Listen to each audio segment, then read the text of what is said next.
Hi, everyone, and welcome to the very first episode of the Conversation series, a brand new initiative by the Marketing Committee at SPJIMR, where we interview experts in the field of marketing. I, Taru Jain, And I, Amulya Mahajan. will be your host for this episode. We are absolutely thrilled to have our very first guest, all the way from Korea, Ms. Balaka Niazi, CEO of PNG South Korea. She is an SPJR alum from batch 1997-1999, and not just any alum, she was the winner of the Corporate Excellence Award last year in 2019. With over 21 years of experience in Procter& Gamble in general management, sales and cross-functional leadership roles, she has served as a country head sales leader, channel leader and planning leader in men's grooming, oral care, feminine care and super premium skincare categories.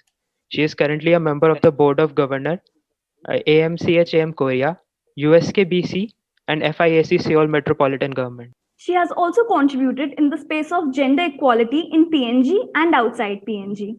Hi, ma'am. It's a pleasure to have you with us here today.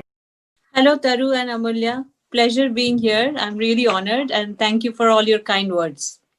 So, diving right into the good stuff, ma'am, we know that you have worked in countries like India, Singapore, South Korea, and even Ireland.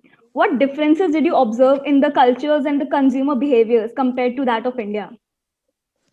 In fact, going from one country to another and working in different countries, the learning, the cultural experience has been personally one of the biggest highlights of my life, and it has changed me as an individual. I think culturally, obviously, every culture is very, very different, and there are some things which are more intense in one culture versus the other.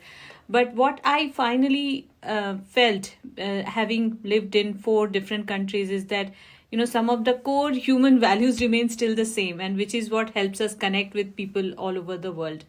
I think in terms of consumer behavior, it's very interesting that every country has its unique consumer, and I think when we as a marketeer look at each country, we want to look at each consumer as unique set of consumers to serve. So there are some common aspects to every consumer around the world. They all want superior experience, they all want value, they want to trust the brand they buy, and they want to be safe, and they want to feel secure in the brand that they choose to buy. So those remain the same and they don't change. And then there are some nuances for each country, and even sometimes within each country. Just to speak of some specifics, for example, in Korea, I find that consumers are extremely discerning. They have extremely high standard. Seasonality matters a lot. So from spring to fall to winter to summer, people want to buy, look, feel different. Also, they are extremely conscious of the environment, sustainability, and product safety. So serving consumers around the world helps us raise the standard to the highest standard in each country. So it has been a very enriching journey for me. Absolutely true, ma'am. At least from my vacation experience at Singapore, I was stunned with the culture, people there, and especially the innovation that happens. Which brings me to our next question. One innovation in any of the PNG brands that you are really proud of. Would you mind walking us through that journey? In PNG brand, I think I have worked in Gillette for a few years, and I also worked in many countries where I was selling Gillette. So I was very inspired by Gillette as a brand, and the innovation journey of Gillette is, it's very unbelievable. It's an engineering wonder, if I could say so. And what makes me so fascinated with the innovation in Gillette is that the founder of Gillette said that we will stop doing business the day we stop making better razors. So we had many amazing innovation in Gillette. Fusion, there is Flexball, and very recently Skin Tech, which is a very skincare friendly razor product, and most recently Heated Razor, which gives an experience of a hot towel. So even on something as mundane as shaving, I think Gillette as a brand has really known consumers from very close quarters to know how does shaving and grooming make one feel and make one actually do in life. So it has a much bigger calling. Moreover, I think Gillette has really challenged stereotypes in many ways. There are many campaigns we have run in Gillette in which we have recognized single women, we've worked with the military, and we have worked very closely with them to serve the military even better with our razors. And closer home in India, we have a very famous campaign called Barber Girls, in which we have challenged the stereotype that even girls can actually work in the barber shop. So overall, I feel the innovation of Gillette is one of the best we could find, and that's the role we play as a leading brand in the shaving category. Yeah, that's actually true, ma'am. Many of Indians also use Gillette while grooming themselves.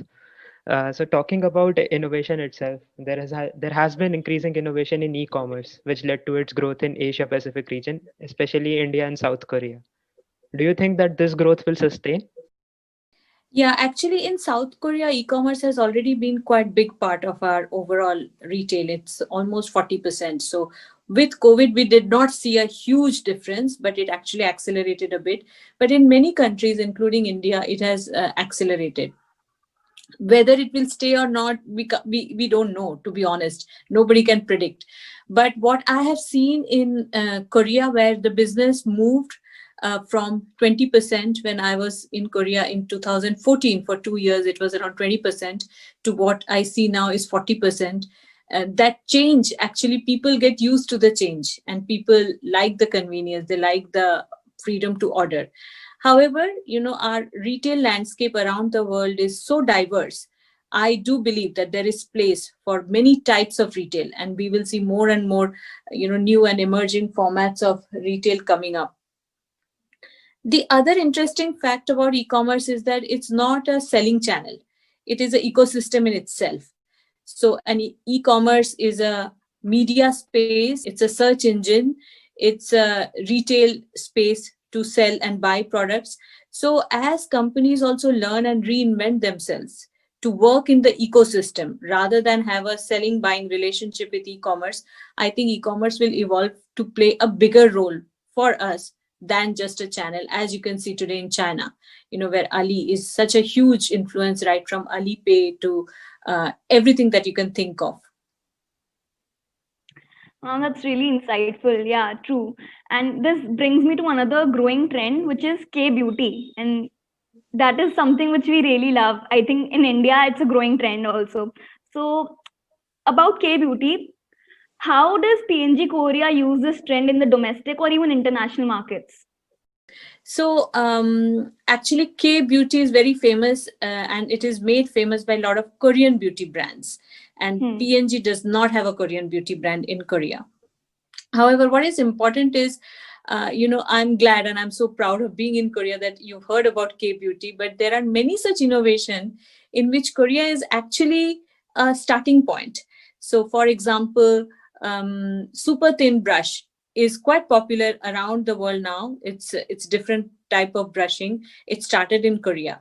And even the green tea related things, the green tea latte, green tea ice cream, all of that started in Korea. So there are many innovation, including the Samsungs and LGs of the world, which starts in Korea. So P&G takes a lot of pride in being in Korea. So not only beauty, but also around many of our products, we actually try to learn in Korea and then use our learning in many other countries. And recently the heated razor is an example, which is very expensive but fascinating razor. And if you go into the website and check for Gillette Labs, you will find it's a super premium razor, but it's a barber shop experience with premium salon. So there are many such products where we are actually learning a lot, and our Korean consumers are inspiring us to reinvent the way we go to market in many other countries. Interesting, very interesting now. So K beauty or even makeup general is not really restricted to women anymore, I think. And this brings me to my next question, which is in the duration of your career, have you seen a significant change in how people perceive women as leaders at work? What more should we be doing in this area? So certainly world is more open to talk about gender equality at all levels. When I was probably 5 or 6 years in the company, I did not feel discriminated, but I did not hear a lot of buzz about gender equality, but which I hear now. So the good thing is that around the world, both in corporate, in the society, everybody has realized and is open to talking about gender equality. And we no longer need to talk about it as why we need it. Everybody is convinced we need it. But the question now is how. So I feel first big change I see is there are more women leaders today than there were before, and that helps break some of the glass ceiling.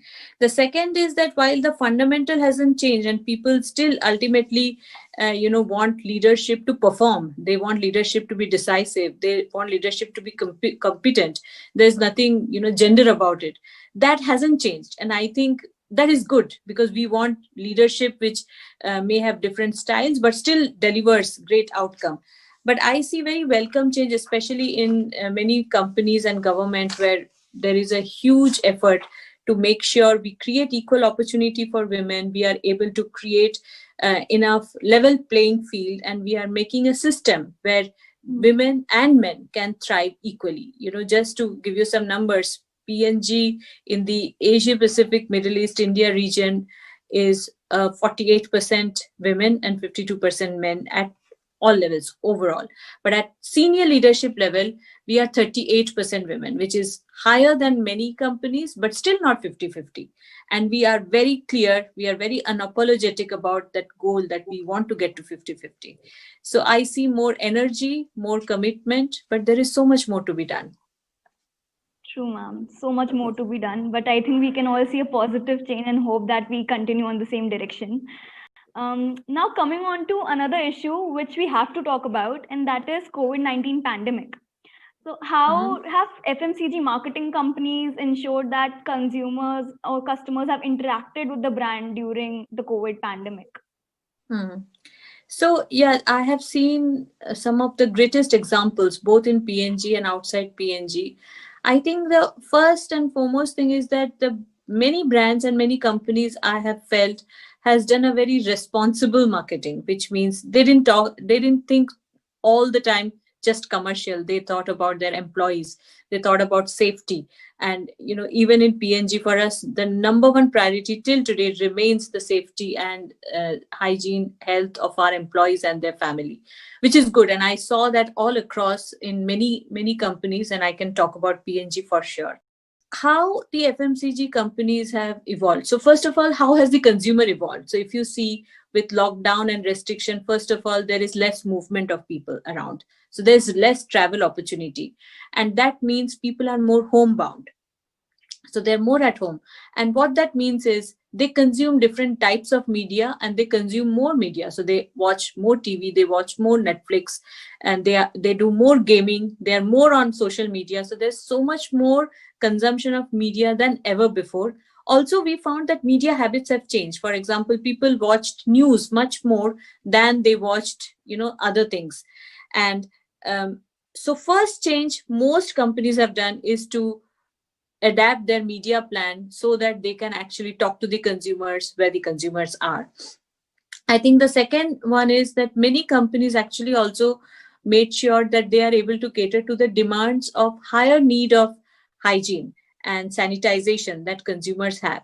So you will see many products actually now talking about, 99.9% germs free, protects you, secures you, wash hands. So there has been a heightened interest, and many companies have actually come forward to make sure that consumers are able to get those products that they're looking for in this specific need. The third change I find is the channel change with channel shift, which we talked about, that since many people would not be able to go out and go and buy physically, many companies have actually made a big foray into e-commerce, and PNG was already playing very well. And we had to make sure is that we are available in every place, even for offline stores, which is like the neighborhood stores.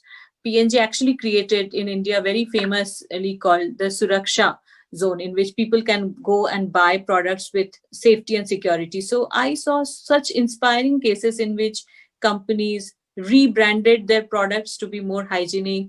They talked to the consumer in a different media choices. They made different, choices in terms of buying media. Also, they made their channel choices in a way that consumers can actually find and buy the products without worrying about the safety of them and their family. So it's been a very inspiring journey. I mean, we keep looking at all this, learning from everywhere. Starbucks coffee is now delivering coffee, which I could never imagine they would deliver. True. Yes, That was ma'am. a shock for all of us, I think. Yeah, Yes. Amulya. It's great to see what we actually, as marketing students, learn in MBA colleges regarding how brands change as their consumers change. It's Mhm. actually really great to see and listen from someone who has actually worked in such a prominent brand to say, okay, this is how we actually do it. This is how what we learn here actually we do in the companies as well. Absolutely. So moving on to the rapid fire round, we have some fun questions for you, and we Mhm. want you to answer them with the first thing that comes to your mind. It's nothing serious. So, Okay, ma'am, are you ready? sure. Awesome. So here it goes. What is your favorite book? Sapien. What is the idea of an ideal weekend for you? Cooking. I love cooking. What is your favorite food then? Uh, the food I can eat uninterrupted because I have to get up so many times to make sure everybody gets everything they want. Yeah. So, your favorite hobby apart from cooking? I like to read. If you were not in your current profession, where do you think you would be? I think Indian Administrative Services. Nice. That's a So, last question. One more question. Last one. What is the best advice that you have ever received? To ask questions early on. Great. So, this brings us to the end of the rapid fire and also the very first episode of the conversation series. Ma'am, do you have any parting words for our audience? Any suggestions for the upcoming managers? Yeah, I think, I have learned most of the things in hindsight. So I would say that, as young professionals get into their careers, whatever career they choose, if I could change something about myself, and that would be, I would be taking more risks. I would be more curious. I will try things and learn fast, even if I failed, and not be afraid. And for marketeers specifically, all answers to every question lies with the consumer. So let's stay close to the consumers and understand her or him deeply. And I think that is where we can deliver breakthrough and bring about a true change in the lives of our consumers. Great, ma'am. That is really insightful. So, thank you once again, Niazi, ma'am, for coming here and giving us a wonderful, wonderful first episode ever. We had a blast. And yeah, thank you once again, ma'am. Thank you for having me, Amulya and Taru. It was a pleasure talking to you all. Wish you all the very best. Thank you. Stay safe. Thank you, ma'am. So that's all, folks. Subscribe to the channel to listen to more episodes. We will be back with episode 2 for you.